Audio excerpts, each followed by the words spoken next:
The Lalit ഹോട്ടലിലെ room ടൂറാണ് ഇന്ന് ഞാൻ കാണിക്കാൻ പോകുന്നത്. Welcome to my channel travel and textiles by മൃദു.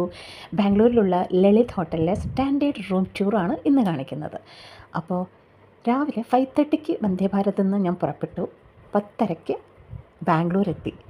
ഇപ്പോൾ ഞാൻ ചെക്ക് ഇൻ ചെയ്യുന്ന സമയമാണ്. ഞാൻ റൂം കീ കിട്ടി. 207 ആണ് എൻ്റെ റൂം നമ്പർ. അപ്പോൾ ഞാൻ റൂം കാണിക്കാൻ പോവുകയാണ്. അപ്പോൾ റൂമിലേക്ക് എൻ്റർ ചെയ്യുന്നു.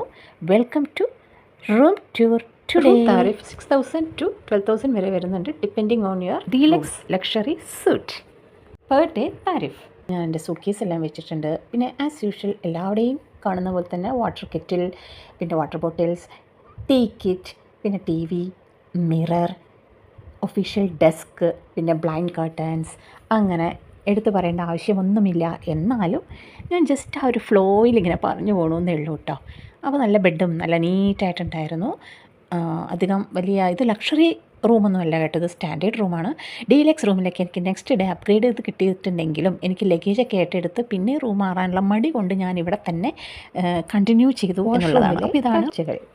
ഒപ്പേക്ക് നല്ല ബിഗ് മിറർ ഉണ്ട്, ഹെയർ ഡ്രയർ, പിന്നെ നമ്മുടെ kit, dental kit, comb, body lotion, shampoo, shower gel എന്നിവ എല്ലാം ഉണ്ടായിരുന്നു. ഒന്നും കൊണ്ടുവരേണ്ട ആവശ്യമില്ല, എല്ലാം ഇവിടെ സുലഭമായിട്ട് കിട്ടും. പക്ഷേ ചിലവർ ഓണായിട്ട് സാധാരണ യൂസ് ചെയ്യുന്ന സോപ്സും കാര്യങ്ങളൊക്കെ ഇല്ലേ, അതൊക്കെ കൊണ്ടുവരും. ഇവിടുത്തെ യൂസ് ചെയ്യാൻ ഒരു ബുദ്ധിമുട്ടുണ്ടെങ്കിൽ കെമിക്കൽസ് ഉള്ളതുകൊണ്ട്. അപ്പോൾ ഞാൻ അങ്ങനെയാണ്, അതുകൊണ്ട് ഞാൻ സോപ്പ് മാത്രം ഞാൻ കയ്യിൽ കരുതാറുണ്ട്. അപ്പോൾ വാഷ്റൂമൊക്കെ വളരെ നീറ്റായിരുന്നു.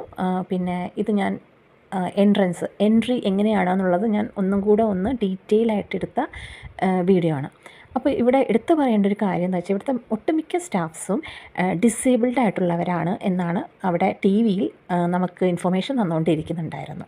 അപ്പോൾ ലോണ്ട്രിയിലുള്ളവരായാലും ബേക്കിങ്ങിനുള്ളവരായാലും ഒക്കെ കുറേ ഡഫ് ആൻഡ് ഡംബ് അല്ലെങ്കിൽ ചെറിയ ഡിസേബിലിറ്റി ഉള്ളവർ, പിന്നെ DJയിൽ ഉള്ളവരൊക്കെ ഡിസേബിൾഡ് ആയിട്ടുള്ളവരൊക്കെയാണ് അവർ നന്നായിട്ട് എംപ്ലോയ്മെൻറ്റ് കൊടുത്തിട്ടുണ്ട്.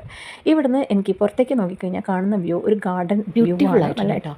അപ്പോൾ ഇങ്ങനെയുള്ള ആംബിയൻസുള്ള ഹോട്ടൽസൊക്കെ ചൂസ് ചെയ്യാനുള്ള ഏക റീസൺ ഈവനിങ് വാക്ക്, നൈറ്റ് വാക്ക് അല്ലെങ്കിൽ മോർണിംഗ് വാക്കിനൊക്കെ പോകുമ്പോൾ നമുക്ക് നല്ല ബ്യൂട്ടിഫുള്ളായിട്ട് ഇതുവഴിയൊക്കെ ഇങ്ങനെ നടക്കാം. ചില ഹോട്ടൽസൊക്കെ നമ്മളെ വാക്കൗട്ട് ചെയ്യുമ്പോൾ തന്നെ പെട്ടെന്ന് പുറത്തേക്ക് വരുമ്പോൾ തന്നെ ട്രാഫിക്കൊക്കെ ആയിരിക്കും. അപ്പോൾ അതൊക്കെ നമുക്ക് ഒഫീഷ്യലായിട്ട് പെട്ടെന്ന് എന്തെങ്കിലും ആവശ്യത്തിന് പോയി വരുമ്പോൾ നമുക്ക് അങ്ങനത്തെയൊക്കെ ബുക്ക് ചെയ്യാം അല്ലേ. ഇങ്ങനത്തെയൊക്കെ നമുക്ക് എൻജോയ് ചെയ്യണം, നമുക്ക് നല്ലൊരു റിഫ്രഷ്മെൻറ്റ് വേണം എന്നൊക്കെ തോന്നുമ്പോൾ ഇങ്ങനെ ആംബിയൻസൊക്കെ നോക്കി ഗാർഡനൊക്കെ നോക്കിയിട്ട് വേണമെങ്കിൽ നമുക്ക് ചൂസ് ചെയ്തെടുക്കാം. അപ്പോൾ അതിന് വേണ്ടിയിട്ടാണ് ഞാൻ ഇത്രയും ഡീറ്റെയിൽ ആയിട്ട് കാണിക്കുന്നത്.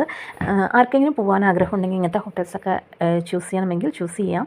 അപ്പോൾ മെയിനായിട്ട് ആംബിയൻസ് നോക്കുന്നതും അവിടുത്തെ ഫുഡ് നോക്കുന്നതും അവിടെയുള്ള ഹൈജീൻ നോക്കുന്നതൊക്കെ വളരെ ഇമ്പോർട്ടൻ്റ് ആയിട്ടുള്ള കാര്യങ്ങളാണ്. ഇതൊക്കെയാണ് നമ്മുടെ മൈൻഡിന് നമുക്ക് നന്നായിട്ട് റിജുനേറ്റ് ചെയ്യാൻ പറ്റുന്നതും റിഫ്രഷ്മെൻറ്റ് കിട്ടുന്നതൊക്കെ ഇങ്ങനെയുള്ള സ്റ്റേസിലൂടെയാണ്. അപ്പോൾ വീഡിയോ ഇഷ്ടപ്പെട്ടാൽ ലൈക്ക് ചെയ്യുക, കമൻറ്റ് ചെയ്യുക, സബ്സ്ക്രൈബ് ചെയ്യുക. Thank you.